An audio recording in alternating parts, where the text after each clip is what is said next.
നിങ്ങളുടെ ഇഷ്ട പരമ്പരകൾ എക്സ്ക്ലൂസീവായി സൺ നെക്സ്റ്റ് ആപ്പിലൂടെ തികച്ചും ഫ്രീ ആയി ഇപ്പോഴേ ആപ്പ് ഡൗൺലോഡ് ചെയ്യൂ.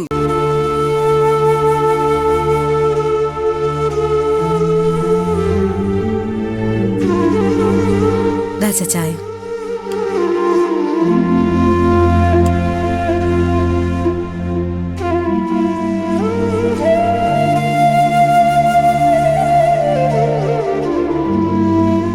അല്ല, നീ പോയില്ലായിരുന്നോ? അല്ല, ഇന്നലെ തന്നെ പോകുന്നാണല്ലോ പറഞ്ഞത്. എന്ത് പറ്റി? അങ്ങനെ ഞാൻ പോയിട്ട് ഇവിടെ എല്ലാരും സന്തോഷിക്കാന്ന് വിചാരിക്കണ്ട. ഞാൻ പോകുന്നില്ല. നീയല്ലേ പോകുന്നു പറഞ്ഞത്, ഞങ്ങളാരും പറഞ്ഞു വിട്ടതല്ലോ. ഞാൻ പോകുന്നില്ല. ഇവിടെ എന്താണ് സംഭവിക്കുന്നതെന്ന് ഞാനൊന്ന് നോക്കട്ടെ. ഇതാ ഇപ്പൊ നന്നായത്. നിന്നോട് പോണോന്ന് ഇവിടെ ആരും പറഞ്ഞിട്ടുണ്ടായിരുന്നില്ല. നീ തന്നെയാണ് പോണോന്ന് പറഞ്ഞത്. അമ്മേ, ഈ വേഷക്കെട്ടിലൊന്നും എന്നോട് വേണ്ട. ഞാൻ പോവാണെന്ന് പറഞ്ഞപ്പോ പൊക്കോളാൻ പറഞ്ഞത് എന്തിനാണെന്നൊക്കെ എനിക്ക് മനസ്സിലായി. അയാളെ ആ ശിവദാസിനെ ഇവിടെ കൊണ്ടൊന്ന് താമസിപ്പിക്കാനല്ലേ? നടക്കില്ല അമ്മേ, ഞാൻ ഉള്ളിടത്തോളം കാലം നടക്കില്ല. ആയിക്കോട്ടെ, ഇനി കാര്യങ്ങൾ തീരുമാനിക്കുന്നത് ഞാനാ, നീയല്ല. ഇത്രയും കാലം നീ ഇവിടെ ബഹളം വെച്ചതൊക്കെ ഞാൻ കേട്ടോണ്ട് നിന്നു. ഇനിയിപ്പോ അത് പറ്റില്ല മോളെ. ഞാൻ തീരുമാനിക്കും. നിനക്ക് വേണമെങ്കിൽ ഇവിടെ താമസിക്കാം, ഇല്ലെങ്കിൽ പോകാം. അത് നീ തീരുമാനിച്ചാ മതി. നീയും ഞാനും അല്ല, അച്ഛൻ തീരുമാനിക്കും എന്താ വേണ്ടേന്ന്. ഞാൻ തീരുമാനിച്ചു കഴിഞ്ഞു. ചൊല്ലിക്കൊട്, തല്ലിക്കൊട്, തള്ളിക്കള എന്നൊരു രീതിയുണ്ട്. അതെന്നെ കൊണ്ട് എടുപ്പിക്കരുത്. എന്ത് കാര്യം വേണമെങ്കിലും നിനക്ക് തീരുമാനിക്കാം. ഇവിടെ വഴക്കുണ്ടാക്കരുത്, ബഹളം ഉണ്ടാക്കരുത്, അത്രയേ ഉള്ളൂ. തൽക്കാലം ഞാൻ എന്തായാലും പോകാൻ ഉദ്ദേശിക്കുന്നില്ല. ഇവിടെ വേറൊരാൾ വന്ന് താമസിക്കാനും ഞാൻ സമ്മതിക്കില്ല.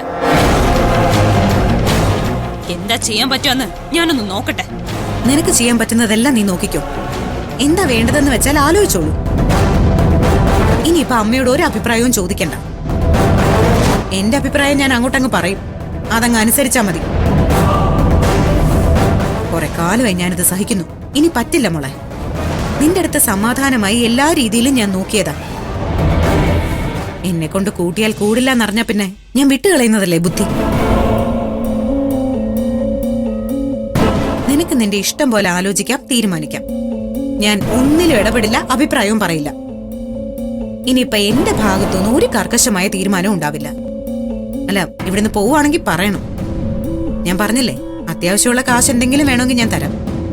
അതിനപ്പുറത്തേക്ക് ഒന്നും പ്രതീക്ഷിക്കണ്ട.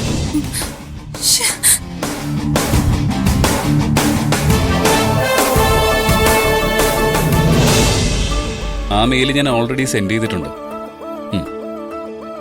അതൊന്ന് ചെക്ക് ചെയ്താൽ മതി. നന്ദ, ഞാൻ ഓഫീസിലേക്ക് പോയിട്ട് വരാം. ശരി.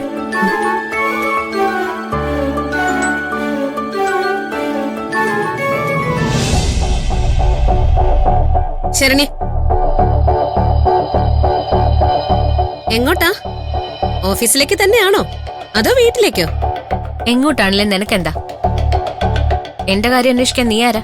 അയ്യോ, ഞാൻ ആരുമല്ല, വെറുതെ ഒന്ന് ചോദിച്ചതാ. ഒരു കുശലാന്വേഷണം. എന്താ, ഇഷ്ടമായില്ലേ? ഇല്ല, ഇഷ്ടമായില്ല. ആഹാ, ഇതെന്താ രാവിലെ തന്നെ വഴക്കിനുള്ള പുറപ്പാടാണോ? ഞാൻ ആരോടും ഒരു വഴക്കിനും ഇല്ല. എന്റെ അടുത്ത് വഴക്കിന് വന്നാ വിട്ടുകൊടുക്കാൻ ഉദ്ദേശിക്കുന്നുമില്ല. അയ്യോ, വിട്ടുകൊടുക്കരുത്. നീ വാശിയോടെ പൊരുതണം. നീ തോൽക്കരുത് ശരണ്യെ. എന്താ രാവിലെ തന്നെ രണ്ടുപേരും കൂടെ? ഞാൻ ഒരു കുശലാന്വേഷണം നടത്തിയതാ എന്റെ മുത്തശ്ശി. അത് ശരണ്യക്ക് ഇഷ്ടമായിട്ടില്ല. അഞ്ജിതേ, നിന്റെ നാവ് ഒരിക്കലും അടങ്ങിയിരിക്കത്തില്ലേ? 100,000 പ്രശ്നങ്ങളിൽപ്പെട്ട് വലയ ശരണ്യ. വെറുതെ അവിടെ ദേഷ്യം പിടിപ്പിക്കുന്ന എന്തിനാ നീയ? നിലവിട്ട് ശരണ്യ എന്തെങ്കിലും പറഞ്ഞ അത് നീ കേൾക്കേണ്ടി വരും. മുത്തശ്ശി, ഞാൻ ആരെയും ദേഷ്യം പിടിപ്പിച്ചിട്ടില്ല. ഓഫീസിലേക്കാണോ അതോ വീട്ടിലേക്കാണോ എന്നൊന്ന് ചോദിച്ചു. അത് ഇത്ര വലിയ തെറ്റാണോ? അനാവശ്യമായി നീ എന്റെ കാര്യത്തിൽ തലയിടുന്നത് എനിക്ക് ഇഷ്ടമല്ല. നിന്റെ ആവശ്യം അനാവശ്യത്തിന്റെയൊക്കെ ലിസ്റ്റ് ഇങ്ങോട്ട് താ. അത് നോക്കി ഞാൻ ഓരോന്നോരോന്നും അങ്ങോട്ട് ചോദിക്കാൻ. എന്താ അത് പോരെ? അഞ്ജിതേ, മതി, നിർത്ത്. പറഞ്ഞു വെച്ച് രണ്ടുപേരോടെ കത്തി കയറണ്ട. ഞാനൊന്നിനും ഇല്ല മുത്തശ്ശി. ഞാൻ എന്റെ കാര്യം നോക്കി അടങ്ങി ഒതുങ്ങി ജീവിക്കുകയാണ്. ഞാനിപ്പോ കൂടുതൽ കൂടുതൽ ഒറ്റപ്പെട്ടുകൊണ്ടിരിക്കുകയാണ് മുത്തശ്ശി. എന്നും അടുത്തുണ്ടാവുമെന്ന് വിചാരിച്ചവരെല്ലാം അകന്നു തുടങ്ങിയോന്നൊരു സംശയം. അതെല്ലാം വെറുതെ മോക്ക് തോന്നുന്നതാ. അങ്ങനെയൊന്നും ചിന്തിക്കേണ്ട കാര്യമില്ല കേട്ടോ. ഉം? അല്ല, നീ ഓഫീസിലേക്കല്ലേ പോകുന്നത്? അതെ മുത്തശ്ശി. ഞാനും വരുന്നുണ്ട്. അതെന്തിനാ? എനിക്കെതിരെ കേസ് കൊടുക്കാനാണോ? അതിന് വക്കീലിനെ കാണേണ്ട കാര്യമൊന്നുമില്ല. നിന്നെ ഒതുക്കാനേ ഞാൻ തന്നെ മതി ധാരാളം. വെറുതെ അടങ്ങി ഒതുങ്ങി ഇരുന്നോണം ഇവിടെ. ഓ മോളെ, ഞാനും വരുന്നു. നീ പോകുന്ന വഴിക്ക് എനിക്കും ചില ആവശ്യങ്ങളുണ്ട്. നമുക്ക് ഒരുമിച്ച് പോവാം. കൊറേ നാളായല്ലോ നിന്റെ ഇപ്പൊ യാത്ര ചെയ്തിട്ട്.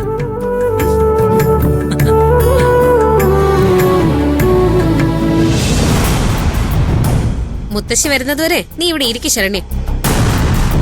ആ, നിന്റെ ഒപ്പം യാത്ര ചെയ്യാൻ മുത്തശ്ശിക്ക് എന്ത് താല്പര്യ. ഞാനൊന്ന് വിളിച്ച എവിടെ ആര് വരാൻ? ആ, മണിയടിക്കാനും വേണം ഒരു കഴിവ്.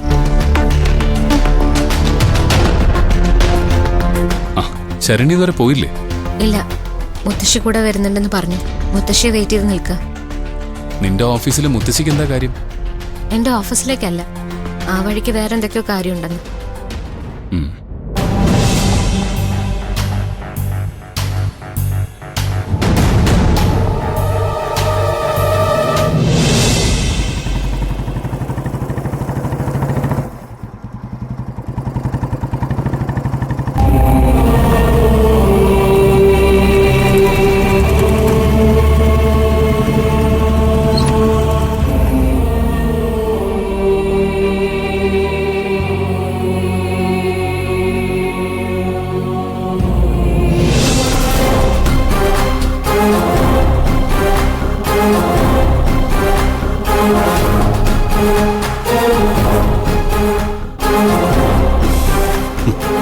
എന്നെ പ്രതീക്ഷിച്ചില്ലല്ലേ? ആ, ശിവദാസ് വാ.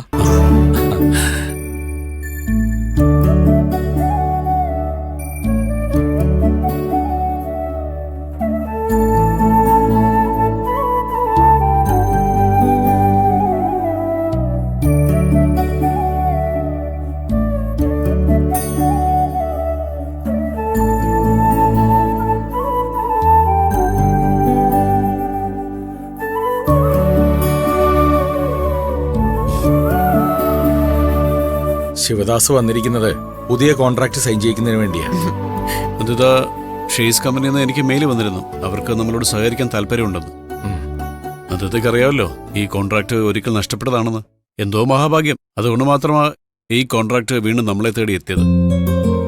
എന്തായാലും ഈ അവസരം വേണ്ട വിധത്തിൽ നമ്മളെ യൂട്ടിലൈസ് ചെയ്യണമെന്ന് എനിക്ക് പറയാനുള്ളത്. പഴയതുപോലെ ഡിസൈൻ വർക്കിൽ ആക്റ്റീവ് ആകാൻ സാധിക്കുന്നില്ല സർ. മനസ്സ് ശരിയല്ലല്ലോ. അതെല്ലാം മോളുടെ വെറും തോന്നലുകളാണ്. മോള് പഴയതിനേക്കാൾ കൂടുതൽ ആക്റ്റീവ് ആവണമെന്നാണ് എനിക്ക് പറയാനുള്ളത്. അപ്പോ മോളുടെ മനസ്സിലെ ഈ മൂടിക്കെട്ടലെല്ലാം മാറും. ഇങ്ങനെ വെറുതെ ഒന്നും ചെയ്യാത്തതുകൊണ്ടാണ് മോളുടെ മനസ്സ് ശരിയാവാത്തത്. ശിവദാസ് കൊണ്ടുവന്ന ഈ കമ്പനിയുടെ ഓഫർ സ്വീകരിക്കണമെന്നാണ് അച്ഛൻ പറയുന്നത്. ശരിയല്ലേ ശിവദാസ്? അതേ മുത്തച്ഛ, ഈ ഷെയ്സ് കമ്പനിയെ സംബന്ധിച്ച് അവർക്ക് നമ്മൾ തന്നെ വേണമെന്ന് യാതൊരു നിർബന്ധവുമില്ല. ഒരു നന്ദിതയില്ലെങ്കിൽ അവർക്ക് 100 നന്ദിതമാരെ വേറെ കിട്ടും. നമുക്കോ ഈ ഷെയ്സ് കമ്പനി നഷ്ടപ്പെട്ടാൽ വേറെ ഒന്ന് കിട്ടാൻ എത്ര കാലം കാത്തിരിക്കണം? ഈ അവസരം വീണ്ടും നമ്മളെ തേടി വന്നത് ഞാൻ പറഞ്ഞല്ലോ, നമ്മുടെ മഹാഭാഗ്യമാണ്. നന്ദിതയ്ക്ക് ഇത് ഏറ്റെടുക്കാൻ മാനസികമായിട്ട് ബുദ്ധിമുട്ടുണ്ടെങ്കിൽ ഓക്കെ, നമുക്കിത് ഡ്രോപ്പ് ചെയ്യാം. കാരണം ഡിസൈനിങ്ങിൽ ഏറ്റവും ആവശ്യം വേണ്ടത് മനസ്സിന്റെ സ്വസ്ഥത തന്നെയാണ്. അപ്പോഴല്ലേ കോൺസെൻട്രേഷൻ കിട്ടൂ. അത് ഞാൻ പറയാതെ തന്നെ നന്ദിതയ്ക്ക് അറിയാമല്ലോ. ഇനി എല്ലാം നന്ദിതയുടെ തീരുമാനം. മോള് സമ്മതിക്കും ശിവദാസ്, അല്ലേ മോളെ? പഴയതുപോലെ എനിക്ക് അങ്ങനെ ഡിസൈൻ ചെയ്യാൻ സാധിക്കുമെന്ന് എനിക്കറിയില്ല. എന്നാലും ശ്രമിക്കാം സർ. ശ്രമിച്ച പോരാ നന്ദിത, പ്രൂവ് ചെയ്ത് കാണിക്കണം. ഈ പ്രൊജക്ട് നമുക്ക് തന്നെ കിട്ടണം. പഴയതിലും കൂടുതൽ അട്രാക്റ്റീവ് ഡിസൈനുകൾ രൂപപ്പെടുത്തണം. ഈ പുതിയ ജനറേഷനെ ആകർഷിക്കാൻ തക്ക വിധത്തിലുള്ള ഡിസൈനുകളായിരിക്കണം ചെയ്യേണ്ടത്. അതിന് നമ്മളൊന്ന് അപ്ഡേറ്റ് ആയാൽ മതി. നെറ്റിലൊക്കെ ഒന്ന് സെർച്ച് ചെയ്താൽ മതി. അവിടെ നിന്ന് ഇൻസ്പയർ ചെയ്ത് നമുക്ക് പുതിയ ഡിസൈൻസ് ക്രിയേറ്റ് ചെയ്യാം. ഇതിനെല്ലാം നന്ദിത വില്ലിങ് ആവണമെന്ന് മാത്രം. ഓക്കെ സർ, ഞാൻ റെഡിയാ. Very good. അപ്പോ ഐശ്വര്യമായിട്ട് നമുക്ക് ഈ കോൺട്രാക്ട് സൈൻ ചെയ്യാം. എല്ലാം മംഗളമായി തന്നെ നടക്കും. ഇതിൽ നിന്ന് ഒരു മാറ്റം ഉണ്ടാവും, തീർച്ച.